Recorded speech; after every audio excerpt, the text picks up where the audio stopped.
Saludo a José Chalco Salgado, abogado constitucionalista, para hablar de algunos temas que están en manos de la Corte Constitucional. José, gracias por acompañarnos. En primer lugar, hablemos de la Liga Azul. ¿Se puede decir que el Tribunal Contencioso Electoral se le adelantó a la Corte Constitucional? Indiscutiblemente. La Corte Constitucional es un órgano convocado a ser un árbitro de la Constitución, no un jugador del partido.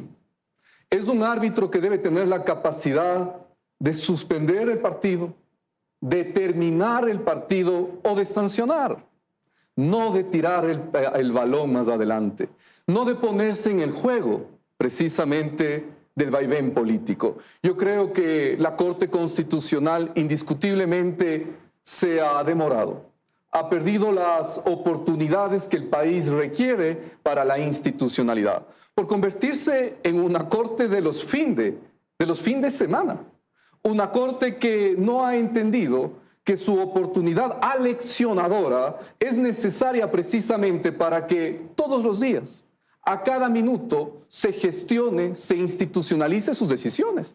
Aún queda el auto de verificación de cumplimiento de la sentencia 372-2023, efectivamente. Y ese auto de seguimiento al cumplimiento, no olvide usted, Milton, que tiene aún pendiente a otra consejera, a la consejera Bonifaz, que votó también para que no se haga la designación de Romero, sino de González, uno. Y segundo, también yo creo que hay que sumar a la presidenta de la Asamblea Nacional en un posible incumplimiento de la sentencia de la Corte Constitucional. Porque es la presidenta de la Asamblea, Milton, quien abrió el libreto del incumplimiento sobre la superintendencia de bancos y no posesionó. Ahora, justo sobre lo que usted menciona, una corte de finde, yo diría que es de viernes noche, de vieno, porque siempre salen los viernes al final de la tarde, entrada a la noche, esos coincide, se planifica. ¿Qué cree usted? Yo creo que lamentablemente hay una incomprensión de su rol como árbitro constitucional. Usted necesita al músculo del Estado funcionando al día siguiente hábil. Usted requiere a toda la institucionalidad institucionalizando las decisiones de una Corte Constitucional. Y no puede llegar, como usted bien señala, el no puede llegar el fin de semana, no puede llegar previo a un feriado una decisión de la Corte, porque efectivamente más da un aspecto de entrada a un rol político antes que un rol institucionalizador y serio como debería ser la Corte Constitucional. Sobre la Liga Azul, 3 de 4 de los cesados están dentro de la decisión que puede tomar la Corte Constitucional. Solamente faltaría la vocal Nicole Bonifaz, que entraría. ¿Qué efecto puede tener lo que la Corte decida? Sacándola a ella, que si es que la destituye, pero los otros ya están destituidos. Su pregunta tiene dos respuestas, Milton. La primera, yo creo que es sanidad constitucional que el Tribunal Contencioso Electoral haya destituido y sancionado por el incumplimiento a la disposición del artículo 279, numeral 12 del Código de Democracia a estos participantes de color azul. Yo creo que eso es sanidad constitucional. Lo segundo, la Corte Constitucional, en la verificación del cumplimiento a su sentencia, aún tiene pendiente efectivamente el caso de otra consejera, Bonifaz, que yo creo, Milton, y si podemos presentar en pantalla las razones de aquello, yo creo que debe incluirse en ese auto de verificación del cumplimiento a la presidenta, le denominan en este tiempo encargada de la Asamblea Nacional. Porque si miramos el oficio que la presidenta de la Asamblea Nacional... La sentencia de la Corte... el oficio que la presidenta... El otro, sí, el de la Asamblea Nacional. El que la presidenta encargada está encuesta. Mire usted, Milton, la Asamblea Nacional, a través de la presidenta, el 21 de enero, previo a la resolución de la Liga Azul, previo a la resolución que tomaron en el Pleno del Consejo, pregunta, veamos en el segundo párrafo, si se ha consolidado la situación jurídica y a quién mismo debe posesionar. Si posesiona al superintendente designado Romero o si posesiona a González. ¿Cómo es esto? Las sentencias son de obligatorio e inmediato cumplimiento para todos. Y esto, a mi punto de vista, abre el libreto porque la presidenta de la Asamblea, que de conformidad con la Constitución debió inmediatamente posesionar, esa es su única obligación en la Asamblea, posesionar a los designados por el Consejo de Participación. Manda este oficio que genera la confusión y que a mi punto de vista no hay un ánimo de cumplimiento de la decisión de la Corte, sino de generar la confusión. Ahora, eso también habla de lo mal que está el Consejo de Participación Ciudadana. 18 vocales han salido, destituidos su mayoría, otros renunciando, pero ya van a tener que posesionar al menos votado a este paso. Mire, querido Milton, yo creo que el país no debe quedarse única y exclusivamente con esta nueva destitución que efectivamente usted bien señala llega a la número 18. El país tiene que reflexionar seriamente la necesidad de eliminar de la Constitución a este engendro constitucional llamado Consejo de Participación Ciudadana y Control Social, mal creado en la Constitución de Montecristi de 2008. Pero decirle algo más. Vea usted, Milton, a veces los apasionamientos, a veces el creer que estar en un cargo de elección popular, como es el caso, hace suponer que somos intocables. Yo debo decirle algo aquí.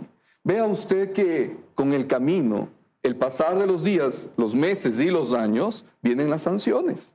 No hay que creerse en un momento dado que nunca va a llegar una sanción. Ahí está, un tribunal contencioso electoral que tardío, pero llega y destituye por incumplimiento al Código de la Democracia. Entonces, a veces esto es importante tenerlo presente y yo creo, como una sugerencia que siempre se ha dado, el equipo incluso jurídico de la Presidencia de la República debería mirar lo que está sucediendo con la Liga Azul.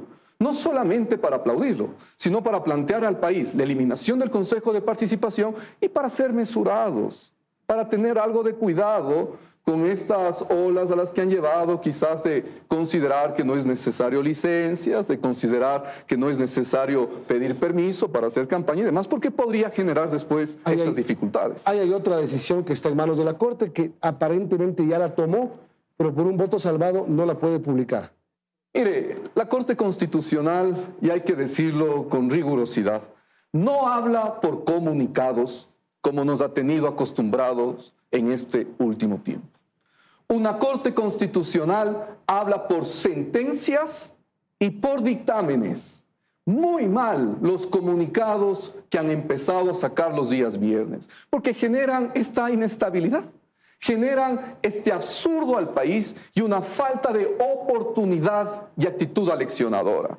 La Corte Constitucional efectivamente está discutiendo sobre la inconstitucionalidad o presunta inconstitucionalidad del decreto 500, pero además, Milton, de aquellos decretos también que ya fueron derogados y que se relacionan sobre lo mismo, sobre la ausencia del presidente, la ausencia de la vicepresidenta, sobre la fuerza mayor y la campaña. Sepa usted, Milton, y esto en esta semana en donde quizás el tiempo de campaña y el tiempo electoral es lo que estará al frente, yo desde el tiempo constitucional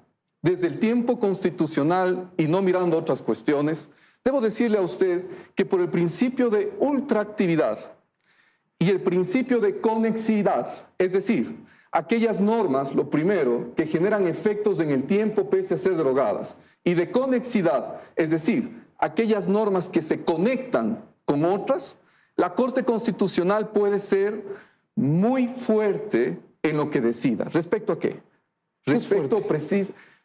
Yo creo que cuando digo fuerte es de que podría tener una decisión potente para el momento que vivimos. Insisto. Pero la tiene y no la hace pública aparentemente. Indiscutiblemente. ¿Pero es legal eso? O sea, ¿tiene que esperar que el voto salvado sea razonado, sea explicado? El artículo 93 de la Ley Orgánica de Garantías Jurisdiccionales y Control Constitucional y el artículo 38 del Reglamento de Sustanciación efectivamente dice que las sentencias se publican con los votos concurrentes y los votos salvados. ¿Y para eso hay cuánto tiempo? Y esos son 10 días término, desde que se haya tomado la resolución. Entonces parece que la Corte Constitucional está recolectando los votos salvados, que a mí me parece inoportuno. Pero es que estamos en un momento crítico. Por eso mismo, desde los tiempos de campaña electoral, que la Corte no debe caer en eso, hay una realidad. Yo hablo desde un tiempo constitucional. Y desde un tiempo constitucional la Corte ha demorado. Yo creo que la Corte Constitucional discutirá lo que ya lo ha dicho en otras sentencias. Si miramos en pantalla, en la sentencia... porque aquí habla de la fuerza mayor, exacto, el documento. La fuerza mayor, y yo voy a leer esta parte porque estamos cortos de tiempo. En cuanto a la causal de fuerza mayor, la Corte ha indicado que debe ser entendida en los términos obvios de la existencia de eventos o circunstancias imprevisibles e irresistibles que imposibiliten al presidente de la República ejercicio de su cargo. Ya, este es el problema. La campaña es irresistible. Pero no cumple con el elemento de imprevisible. Es decir, eso estaba calendarizado. Está calendarizado y eso estuvo planificado. previamente establecido y esa será indiscutiblemente la discusión. Y son atadas porque dice imprevisibles e irresistibles. Es decir, requiere los dos. Eso es la fuerza mayor y claro, la Corte Constitucional entonces, discutirá si es que hay fuerza mayor o no. Le para hacer declara una campaña. inconstitucional los decretos por los cuales por fuerza mayor encarga la presidencia. ¿Y qué puede hacer? Es muy tarde. Señor presidente, no lo vuelva a hacer. Es muy tarde, es efectivamente eso. Es un presidente de la República, tenga tino para el futuro, tenga tino para mañana, porque usted tendrá que cumplir lo que nosotros hemos establecido como estándar, sabiendo que lo posterior podría generar una sanción. Déjeme decirle algo ahí, Milton. Ajá. Yo creo que efectivamente el presidente, en su buen afán, ¿no? Que digámoslo así, en su buen afán de gobernar y de cuidar el Estado, quizás no dio paso a la comprensión o a través de sus asesores no quisieron comprender que esto era quizás un abuso y un fraude constitucional. Pero en este momento, yo sí creo que la vicepresidenta electa, la señora Abad, electa, ella, la señora Abad, está en abandono de sus funciones. O sea, en este momento se ha configurado. Ya se ha configurado. ¿Por qué? Porque ella tenía efectivamente hasta el 22 del mes anterior, de enero, la posibilidad de asistir a esta encomienda funcional en Turquía. No lo ha hecho. Y en consecuencia no hay ausencia temporal por fuerza mayor, no está enferma ni por licencia, que son las causales que dice la Constitución. Está en abandono del cargo, pero se necesitan dos cosas para Correcto. que sea oficial. A la Corte Constitucional y a la Asamblea Nacional. Efectivamente es así, porque en el Ecuador no es del apetito de un gobernante ni el apetito de mayorías o de minorías.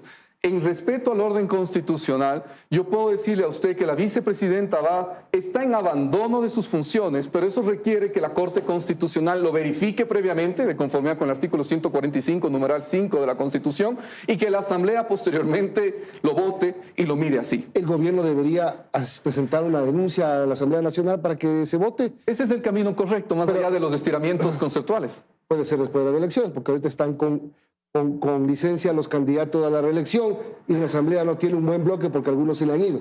En todo caso, eso ya está en el campo político. En este momento están con muchas ocupaciones de la campaña, ¿no?